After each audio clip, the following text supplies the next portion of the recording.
Parts-wise, I used a genuine Ford oil filter that comes with all 3 O-rings. I used Castrol Magnatec 5W30DX. I spoke to Castrol Technical about this and they assured me it meets and exceeds the requirements for this vehicle. I then used a 15mm 3/8 drive socket, a 3/8 drive ratchet, a 27mm socket. It was a 1/2 inch, so I just used a 3/8 to 1/2 inch adapter, a small pick, and then if you want to be fancy, a 3/8 drive torque wrench.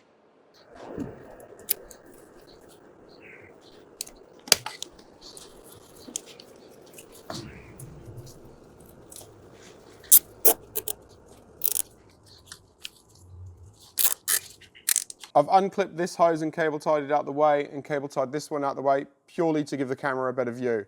You do not have to move those at all. Normally, leave these hoses where they are. If you've been doing a lot of off-road driving or gravel driving, basically anything that's not city and tarmac driving, probably a good idea just to blow off the dust that's in the oil filter area. Loosen the oil filter cap, but don't pull it up. Just loosen it until it's completely undone and then just leave it as it is.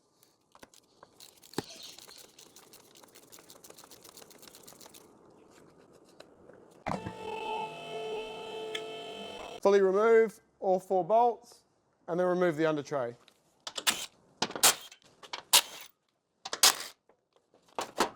Now this type of sump bung design, you don't actually need any tools at all.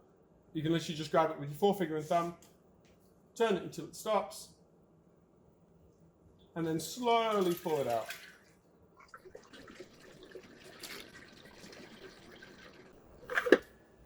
Now you just want to brake clean all the oil that's on the cross member.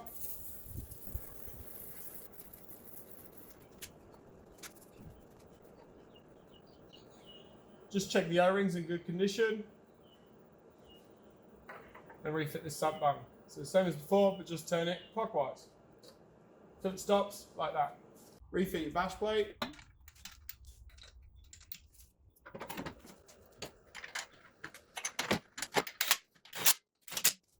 If you want to be fancy, torque them to 30 Newton meters.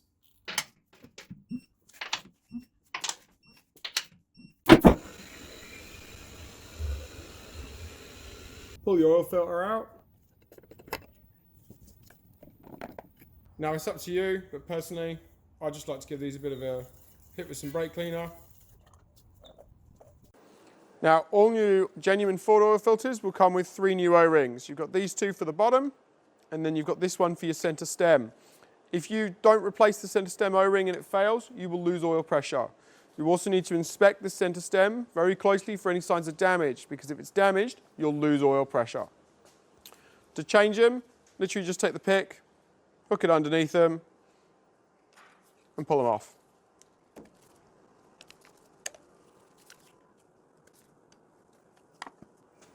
Pop your new ones on.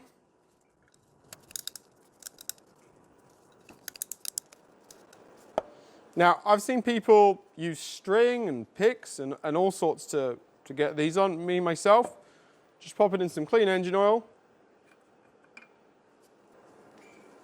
place it on top, and then being careful not to damage it with the pick. Basically, you want to hook it over the end.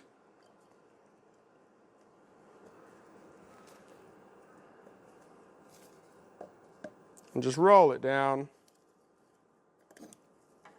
like that. Dab a bit of clean engine oil, smear it on these 2, take your new oil filter, pop it in. Spin the new oil filter back in, and nip it up.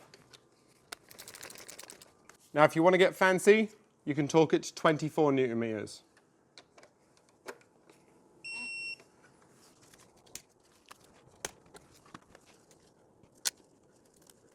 Remove your oil filler cap and fill with fresh oil.